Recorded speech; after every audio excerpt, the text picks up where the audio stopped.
So today's speech is my informative speech, and I am doing it on jazz, and particularly the purpose of this discussion is to just give more information regarding the diversity of the early years of jazz music and how it influenced music in America.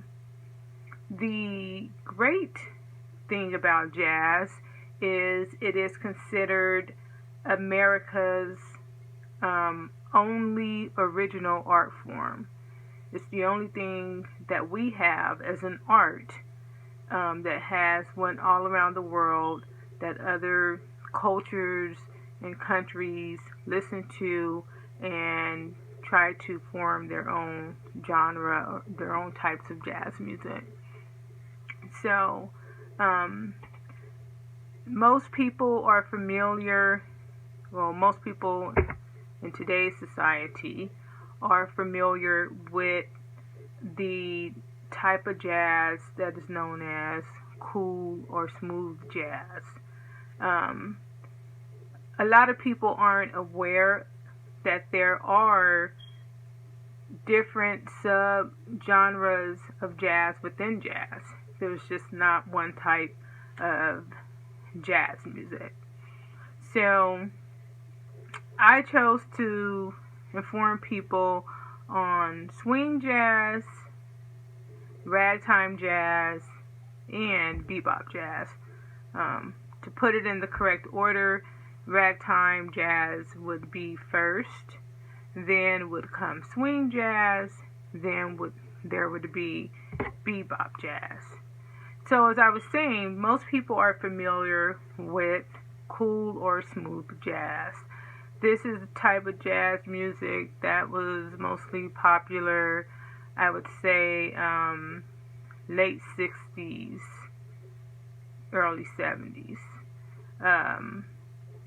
This is the music that I mostly listen to, John Coltrane types of artists, Miles Davis, those artists. So I wanted to just inform people that there has been a lead up to that type of jazz music. So ragtime jazz was created in the late 1800s, and this was mostly piano with composing. I'm not really a musician, so I mean most musicians would know the different type of composing that would come with a piano, but it was mostly classical type of pianists. And ragtime started, I believe, in New Orleans, Louisiana, in that particular area.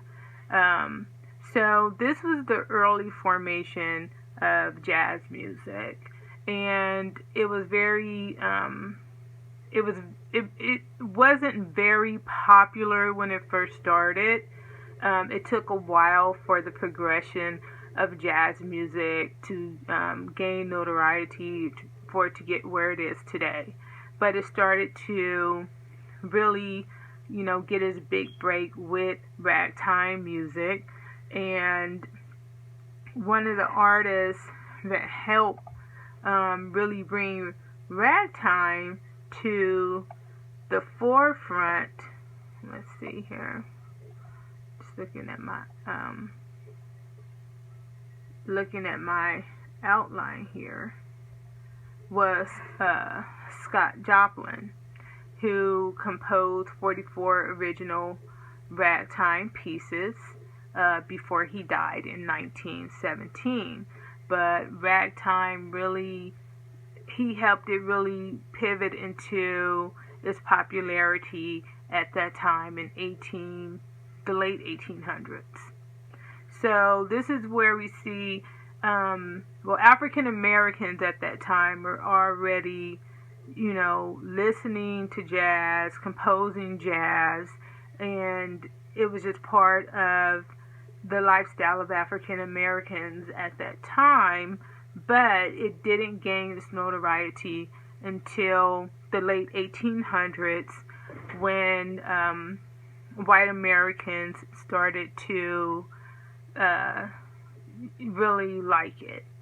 So ragtime kind of helped, push its way through the doors, open up the doors, or, break the glass ceiling for jazz music. So, from ragtime, it started to progress into swing music. And so I'm going to move, closer into the 1920s with swing music. And this is when you had like the roaring 20s where they had speakeasies and it was big bands, and at that point in time white Americans really took a liking to swing jazz music. Some people would shorten it into swing music, but really it was swing jazz music. And with that, through the 1930s, swing music was very popular. It pretty much made its way around the world through tongue twister, World War II, and that's where we see that, okay, jazz music is here and it's here to stay.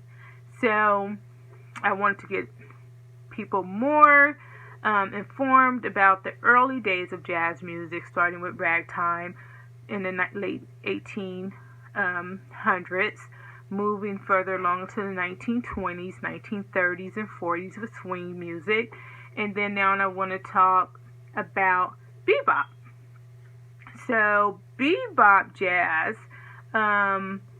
this is the type of jazz with faster rhythms, more impromptu beats, and bebop produced artists like Charlie Parker, and we're starting to get into the 60s, the 50s, 60s. Charlie Parker, I already said that.